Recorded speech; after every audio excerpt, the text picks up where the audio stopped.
In this video, we will solve these two questions. And we will solve these questions using substitution method. So this is the first question that we will solve.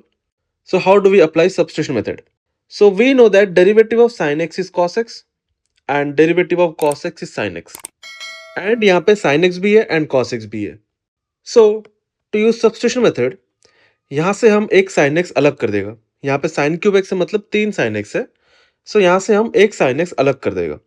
So this will become equal to integration of sin square x into cos square x into sin x and dx. यहाँ से हम एक sin x अलग कर दिया तो remaining क्या है sin square x है. नाउ ये जो sin square x है इसको हम cos x का फॉर्म में कन्वर्ट कर सकते हैं. So we know that sin square x plus cos square x equal to 1. So sin square x will be 1 minus cos square x. ठीक है. So sin square x की जगह we will put 1 minus cos square x here. So this will become 1 minus cos square x into cos square x sin x dx. Now you can see यहाँ पर जो भी है वो cos x का form में है and यहाँ पर I got sin x. So we will put t in place of cos x. ठीक है. We will put t in place of cos x क्योंकि cos x का डेरिवेटिव में मेरे को sin x मिलेगा and we can get this sin x dx. इसीलिए यहां से हम एक sin x को अलग किया था एंड जो रिमेनिंग था sin स्क्वायर x उसको हम लिख सकता था 1 माइनस cos स्क्वायर x मतलब cos x का फॉर्म में हम लिख सकता था. इसीलिए यहां से हम sin x अलग किया था एंड अलग करने के बाद जो फंक्शन है उसको हम कन्वर्ट कर लिया cos x का फॉर्म में and we are putting t in place of cos x. Now इसको डिफरेंशिएशन करना है to transform this dx. So dt by dx equal to minus sin x. Derivative t with respect to x is minus sin x. यहां से मेरे को sin x dx मिलेगा. So minus dt will be equal to sin x dx. Minus 1 को हम left hand side ला सकता. सो minus dt बन जाएगा. dx को मल्टीप्लाई करने से ये बनेगा sin x into dx. Now we will put minus dt in place of sin x dx and t in place of cos x. And let's represent the integral with i. तो यहाँ पे हम i से represent करते हैं integral को. ठीक है. So i is equal to integral of. So t put करने cos की जगह पर. So this will become 1 minus t square into t square into minus d t. इसकी जगह क्या पुट करना है माइनस डी टी. सो यहाँ पे आएगा माइनस डी टी. सो 1 minus t square into t square into minus d T. So cos की जगह t पुट किया तो ये बन गया 1 minus t square into t square and इसकी जगह पुट किया हम लोग माइनस डी टी. सो यहाँ पे माइनस डी टी भी आ गया. सो यहाँ पे एक माइनस 1 मल्टीप्लाइड है तो माइनस 1 को हम ब्रैकेट के अंदर मल्टीप्लाई कर सकता. So i is equal to integration of t square minus 1 into t square d t. ठीक है. माइनस 1 के अंदर मल्टीप्लाई कर लिया. ये प्लस बन जाएगा ये माइनस बन जाएगा इसलिए टी स्क्वायर माइनस 1 बनेगा ये एंड टी स्क्वायर को भी हम अंदर मल्टीप्लाई कर सकता. So I will be integration of t power 4 minus t square d t. T square into t square will be t power 4. T square into 1 will be t square. ना उसका integration करना है. So I is equal to integration of t power 4 d t minus integration of t square d t. मतलब जो integration है दोनों में apply कर दिया क्योंकि यहाँ पे माइनस है. नाउ यहाँ पे फॉर्मूला अप्लाई करना है integration of x power n का. So we have this formula integration of x power n is x power n plus 1 divided by n plus 1 plus c. ये फॉर्मूला है. So integration of x power n is x power n plus 1 by n plus 1. मतलब power में plus 1 करना है and N plus 1 से divide भी करना है. So this will become i is equal to t power 5 by 5. यहाँ पे n कितने 4 है 4 plus 1 5 by 4 plus 1 5 minus t power 3 by 3. T power 2 है प्लस 1 करने से 3 बन जाएगा एंड n प्लस 1 3 से डिवाइड करना है and plus c. So you can note that यहाँ पे दो इंटीग्रेशन है. इस इंटीग्रेशन सॉल्व करने पर I will gate constant c1. इस इंटीग्रेशन सॉल्व करने पर I will gate constant c2.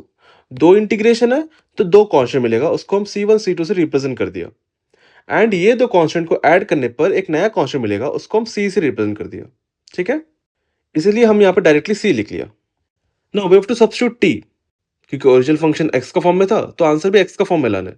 And t was cos x, t was cos x। So t put करने पर I will get 1/5 cos power 5x minus 1/3 cos power 3x plus c। So ये है answer for the given question. So substitution use करके question को ऐसे solve करना है। Now we will solve question number 2। So now we will solve this question and the question is integration of sin x by sin x plus a. So to solve this question we can use substitution method. Now how do we use substitution method to solve this question? To use substitution method we will put t in place of x plus a. So t is equals to x plus a. Now we have to differentiate this equation to find dx. So if we differentiate this equation we will get d by dx of t is equals to d by dx of x plus a. So ये क्या, ये है dt by dx, dt by dx, and derivative of x with respect to x will be 1 plus derivative of constant with respect to x will be 0, so plus 0. So dt by dx is 1. From here we can find dt is equals to dx. अगर हम dx को multiply कर लेते हैं I will get dt equal to dx. So dx की जगह पे dt put करना है एंड t पुट करना है x प्लस a की जगह पे. And let's represent the integral with i. So i is integration of sin x by sin t dt. ठीक है, x प्लस a की जगह t पुट कर लिया एंड ds की जगह पे dt पुट कर लिया. नाउ यू कैन सी ये तो फंक्शन ऑफ t बन गया बट यहाँ पे एक x रिमेनिंग है. सो ये x को भी ट्रांसफॉर्म करना है. For that we will find x from this equation. From here I can find x is t minus a. So a को इस तरफ ले लेगा तो this will become x equal to t minus a. ठीक है, now we'll put t minus a in place of x. So I is integral of sin t minus a divided by sin t dt. Now यहाँ पे formula apply करना है. कौन सा formula? sin x minus y का formula. sin x minus y is sin x cos y minus cos x sin y. ये formula है. सो इस फॉर्मूला को यहाँ पे अप्लाई करना है. अप्लाई करने पर क्या बनेगा? i is equals to integration of, ये x है ये y है. So sine x cos y minus cos x sin y divided by sin t. ठीक है, तो ये फॉर्मूला यहाँ पे अप्लाई किया, मेरे को ये मिला. नाउ यहाँ माइनस है तो इसको दो फ्रैक्शन में स्प्लिट करना है. ये डिवाइड बाई ये एंड माइनस ये डिवाइड बाई ये. If you do this you will get i is equals to integration of sine t cos a by sine t minus cos t sin a by sine t. ना ये cancel होएगा, sign t cancel हो जाएगा. यहाँ पे remaining क्या रहेगा? cos a remaining रहेगा. यहाँ पे cos t by sine t बन जाएगा cot t and into sin a. So I is equal to integration of cos a minus cot t sin a dt. Now यहाँ पे minus है तो integration दोनों में अप्लाई हो जाएगा. So I is equals to integration of cos a dt minus integration of cot t sin a dt. Now ये constant है, cos a कांस्टेंट है, a कांस्टेंट था सो cos a भी कांस्टेंट रहेगा. सो cos a आ जाएगा बाहर. So I is equals to cos a integration of dt minus, यहाँ पे a कांस्टेंट है तो sin a भी कांस्टेंट है तो sin a आ जाएगा बाहर. So sin a into integration of cot t dt. Now what is integration of dt? तो यहाँ पे 1 है so integration of 1 dt. So we know that integration of dx is x plus c. उसी तरह integration of dt will be t plus c. So I is equal to cos a into integration of dt will be t minus sin a into integration of cot t is log sin t, क्योंकि integration of cot x is log sin x plus c. Integration of cot x is log sin x plus c. उसी तरह integration of cot t will be log sin t and plus c. Since यहाँ पे दो integration है तो यहाँ पे दो कांस्टेंट आएगा. इस इंटीग्रेशन कांस्टेंट है c1, इस इंटीग्रेशन कांस्टेंट है c2. ठीक है, दो कांस्टेंट को ऐड करके एक नया कांस्टेंट मिलेगा, उसको हम प्लस c से रिप्रेजेंट कर दिया. Now what was t? t was x plus a. So t was x plus a, so x plus a को वापस पुट करना है. So I is equals to cos a into x plus a minus sin a into log sin x plus a modulus plus c.